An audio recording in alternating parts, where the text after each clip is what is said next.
به نام خداوند بخشنده مهربان. سلام دوستای خوبم، آشپزخانه خودتان خوش اومدین. امید که جور و صحتمند باشین، ایام به کامتان باشه و روزای زندگیتان به خوشی و خوبی سپری کنین. امروز تصمیم دارم کله پلو پخته کنم. امید که از دیدنش خوشتان بیاد و تا آخر ویدیو مرا همراهی کنین. زیاد منتظرتان نمیمونم، با معرفی مواد اولیه پخته کردنش شروع میکنم. ما یک دانه کله گرفتیم همراه پاچش. برنج گرفتیم 6 کیلو که قبلا تر کردیم، باید بر 3 ساعت تر شوه. نخود 1 کیلو که نخودم تر کردیم. پیاز 1 دانه، سیر 6 دانه، زردچوبه 1 قاشق چای خوری، تخم گشنیج 1 قاشق چای خوری، مرچ سرخ 1 قاشق چای خوری، زیره 1 قاشق غذاخوری، نمک 2 قاشق غذاخوری، سرکه 2 قاشق غذاخوری و روغن به مقدار لازم. بسم الله گفته پخته کردنش شروع میکنم. در قدم اول ما در دیگ آب ماندیم، جوش آمده. در داخل آب 2 قاشق سرکه را مندازم. سرکه به خاطر عزیز که کله رو میخوایم یک جوش بتون باز آب شوسو بندازم. سرکه باعث میشه که کله هر مرداری چیزی که داشته باشه مزاتن پاک سدر ششتیم، اما بازم یک همراه سرکه جوش میدم، آبش رو دور میکنم. بسیار خوب است. اگه سرکه نداشتین میتونین از پیاز استفاده کنین، یک دانه پیاز بندازین، سیر، 1 قاشق نمک بندازین، میام از بین میبره. ولی اگه سرکه داشتین بسیار خوب میباشه. بعد از اینکه سرکه را انداختم و کله را انداختم، ببینین کف کرده. کفایش هم رو یک جلو میبردارم. برای 15 دقیقه کله را جوش میدم. هر دفعه همراه قاشق شور میدم که کله این طرف دور بخوره که بر دو طرفش خوب سی جوش بخوره، کاملا تمیز شود دیگه، هیچ آبش صاف شود دیگه، هیچ کف دروش نمونه. بر یک 5 دقیقه سرش بسته میکنم، خوب جوش بخوره. بعد از 5 دقیقه سرش دوباره باز میکنم، کفای دیگه شو میگیرم. ببینین آبش در او صاف شده میره، یعنی هر چقدر کف داشت ما گرفتم و پاک سطره شد. این حالا که خوب جوش خورد، برای 15 دقیقه مونده بودم، کفایشم گرفتم، آبش صاف میکنم. در چراغ صاف میکنم. ببینین کاملا تمیز شد. آبش صاف میکنم.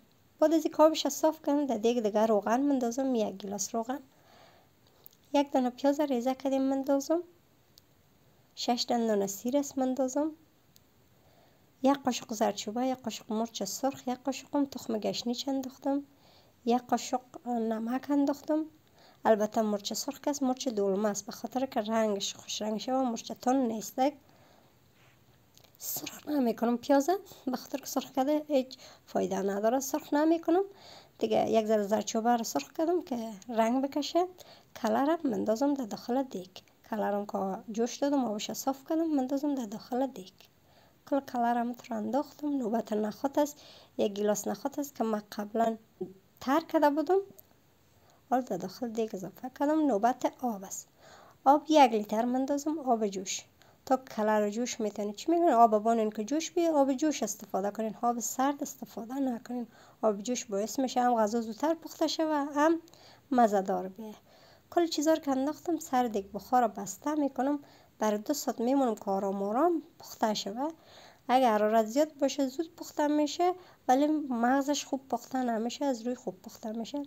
ما برای 2 ساعت موندم. ببینین به حرارت کم آبش مونده دیگه گوشه میمونه. نوبت است که برنج در دیگ بندازم. 6 کیلوس برنج گرفتیم که ما قبلا برای 3 ساعت تر کردیم. برنجم هر چیز زیادتر تر کنین اما قدر خوبش میه. برنج در دیگ انداختم، همراه زمینجالیه که خوب سعی روش صاف کردم. 1 قاشق زیره اندازم.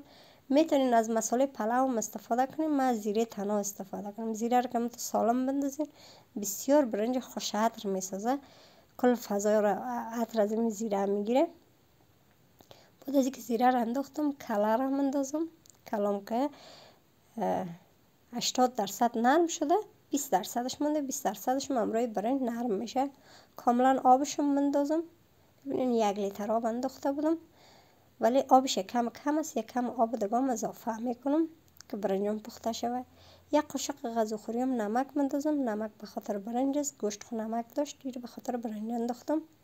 3 گیلاس آب دیگه اضافه کردم. آب ببینین فقط در روی همزمی برنج معلوم شود، گوشت زیر آب نشه که با شوله میشه.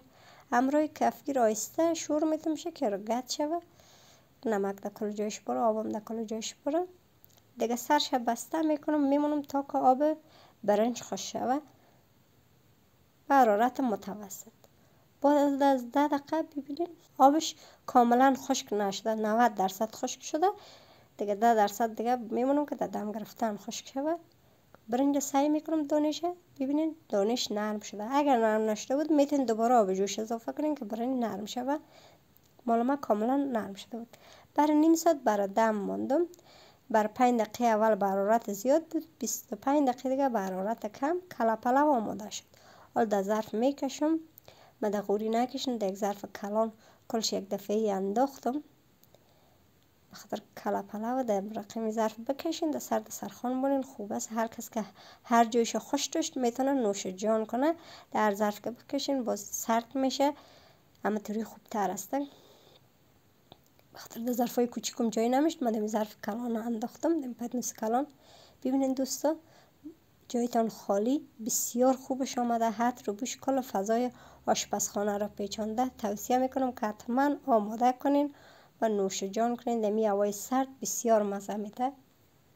ببینین دوستا برنجشم دانه دانه خوبش آمده، یا از گوشتش کاملا پخته شده. باشه که کلرم با شما ازن یک کمک وارد توته کنم که ببینین چقدر خوبش نرم شده، کاملا پخته شده، بسیار خوبش آمده.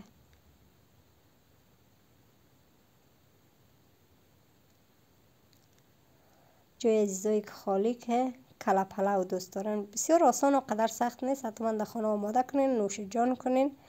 دمی فصل زمستان هم تا غذاها زیاد مزه میته دیگه. اینی هم که هست تعدیگش هست، ببینین چی یک رنگ مقبول داره، تعدیگش هست. حالا مرتضی جان نوش جان میکنه، به شما میگه که مزه از کله پلو چه رقم آمده.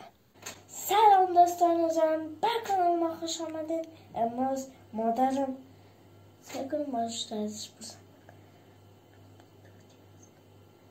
کله پلو بوده. حالا ایران نوش جان میکنم که مزهش چه رقم است. بسم الله.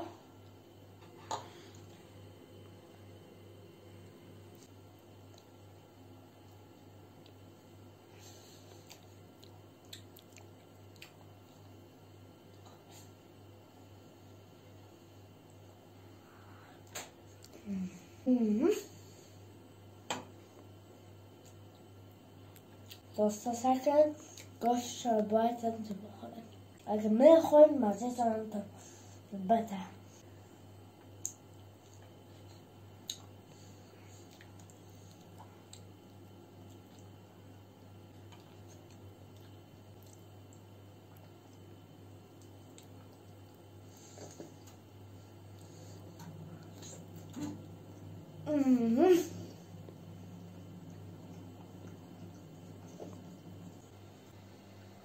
دوستو خیلی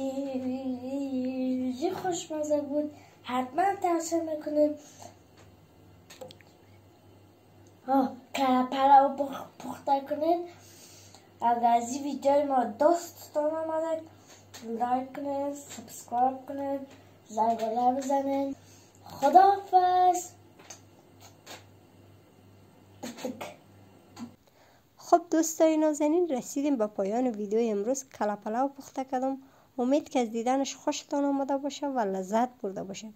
اگه خوشتان آمد حتما همراه دوستانتان شریک بسازید تا یک غذای جدید شما رو به خداوند بزرگ و مهربان مسپارم. خوش آرام باشین در کنار فامیلتان. خداحافظ شما عزیزان، وقتتان خوش.